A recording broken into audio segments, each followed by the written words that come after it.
game of chess. It's an easy game to learn, but a lifetime to master. So it takes a long time to really figure out the point system. Getting a 225, 230 is not hard. Getting a 286 or higher, that's very easy. So that's where we are always striving. And now you have to determine your own goal. My goal is just to get a 1, or my goal is just to have fun, or my goal is to compete at a high level. Whatever your goal is, I tell people to put their things in 4 categories. Is your dog a V dog, SGG, satisfactory dog in that phase? Is your handling, are you a V handler, SGG handler in that phase? Is your trainer, are they a V, SGG trainer in that phase? And the time amount you spent, do you spend a V amount of time in SG or a G? You put all 4 of those together, and that's probably your scores. That's probably going to be your scores. You need the genetics, but I always tell people genetics is not everything. You can clone Michael Jordan right now, and you don't have Michael Jordan. There was many factors in his life that made him Michael Jordan. When he got cut, his older brother pushed him. So you have to have the genetics. That is a must if you want to compete at the high level. But then it's up to you as the handler and the trainer and our program. So what I'm doing this weekend, I'm just giving you our program. So I say the good thing about a seminar is toss out what you don't like. Just don't use it. And say, I like that. That makes sense. So I'm just going to give you how we've been doing it for a long time. We've had many winners in the club.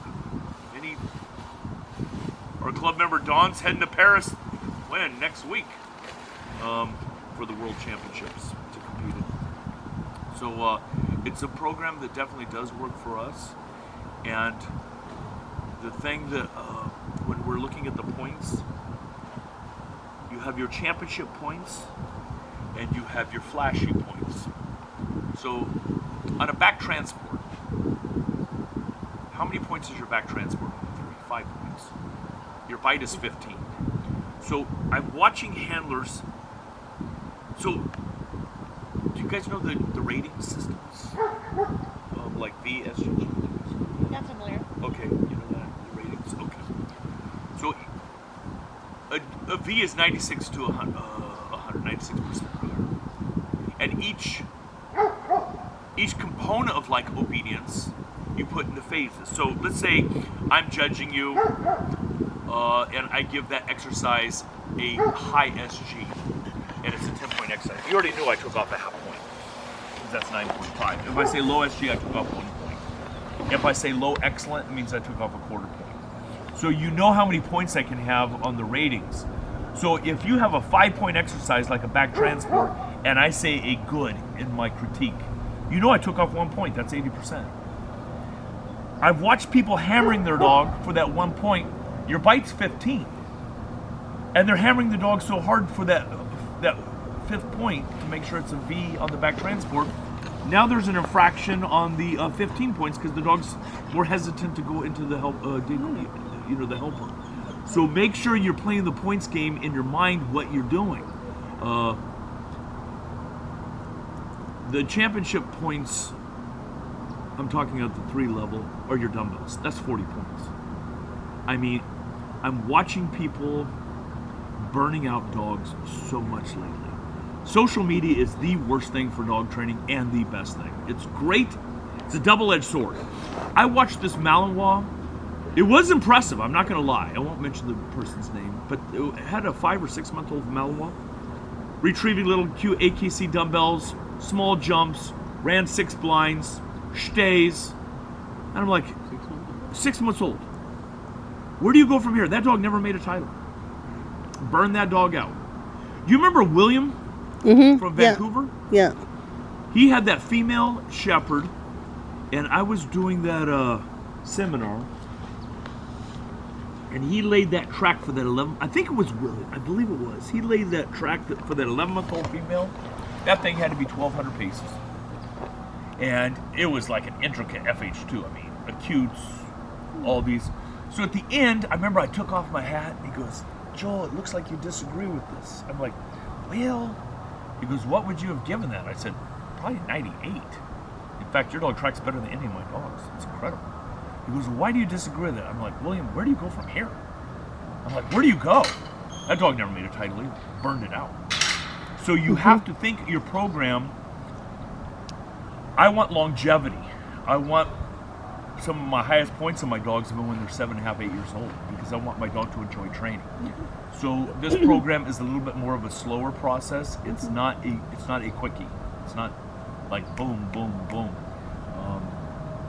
Because I don't want my dogs to think like, here we go again on that word fools. Here we go again on that. So when I'm doing certain things, I want to make sure my dogs at 8 years old still love the dumbbells as much as they did when they're 3.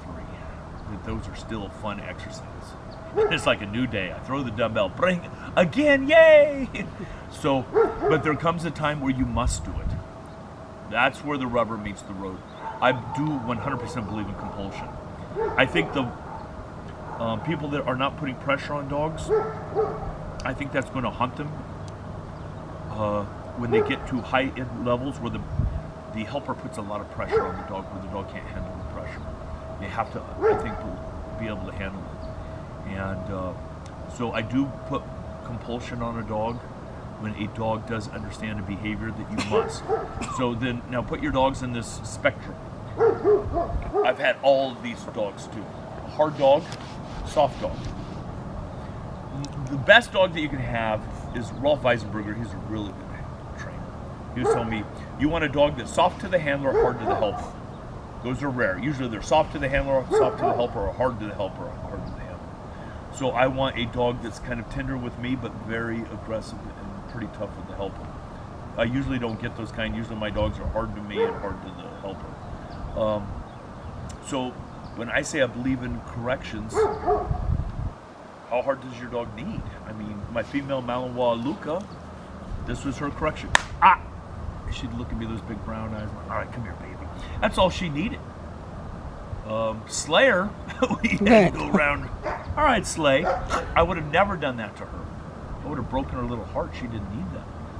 So, you remember when that Dr. Phil first came out? Remember Dr. Phil? When he first came out, I like that phrase. Before he went wacko, I like that phrase. Well, sorry, maybe some of you guys still like it. I like that. How's that working for you? I like people that have theories, and I'm like, you've been preaching this, but you get 230 all the time.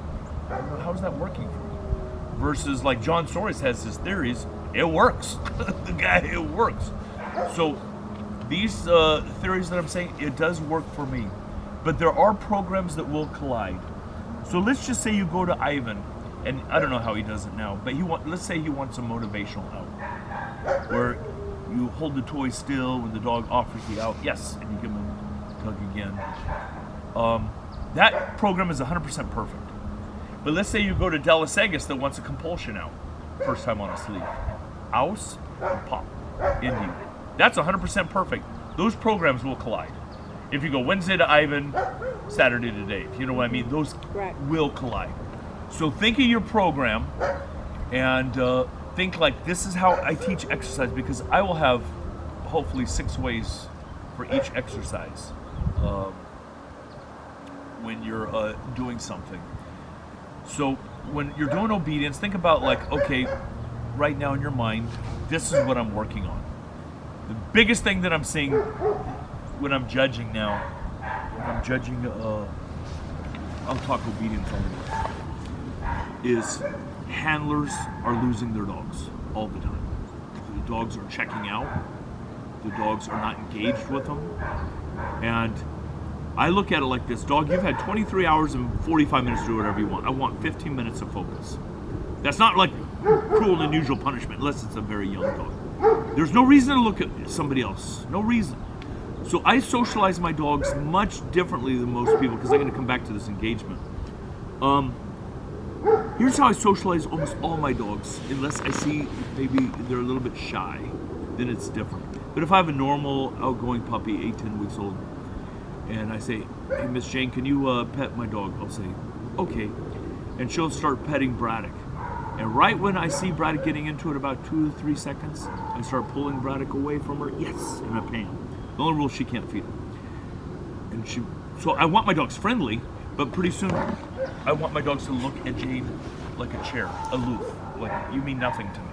I do the same thing with other puppies. Can my puppy smell your puppy's nose? Yeah. And they smell noses, I pull away. Yes, yes, yes. So pretty soon other dogs. Last thing I want to do in a trial, say you love me. Say you love me. A compulsion can only take you thus far. It cannot make the dog want to be with you. If I'm at a restaurant with my wife and she's like, check him out, he's good looking. Wow, look at that guy. I'm like, jeez, thanks, babe. So I don't want my dog to say, hey, look at, what is that dog doing? What's that handler doing? Hey, judge, I don't want my dogs to care about you. You mean nothing. If I put a gun to my wife's head and say, stop looking at that guy, that's not going to work. The gun's going to get turned on me sometime. So it's best to think like, all right, am I losing my dog? Since I don't know anybody's here's dogs, think, does my dog like me? Does it want to be with me? So the phrase that we use is discipline without rapport brings rebellion. So my dad, like I said, was in the Marine Corps. Then he became a college professor. He will tell you now he raised us too strict. He was too strict on us, my brother. He was just too strict. I didn't rebel in high school and do bad things because he loved us. He held us. He went to every one of my basketball games all the way through college. I never did bad things but if I didn't have that love side of him, for sure I would have rebelled. I know me. If I just had a strict father that didn't love me, that's one thing I don't like about club days. People see me strict with my dogs. Like my young shepherds, they don't get away with a lot. You know what they don't see? The amount of time I spend with them, the walks that we go on, that when I'm just kicking back and loving on them, playing games with them, chase, catch. They don't see these stupid little games that we do. I have that side, so I tell people at club, you only see one side of the coin with me.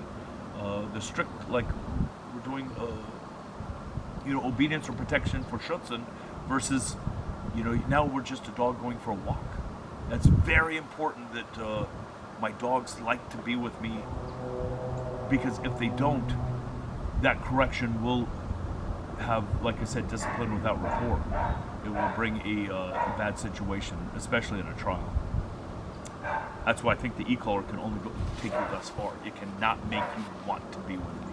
That's a finishing tool, by the way. All right, so when you're coming out, think about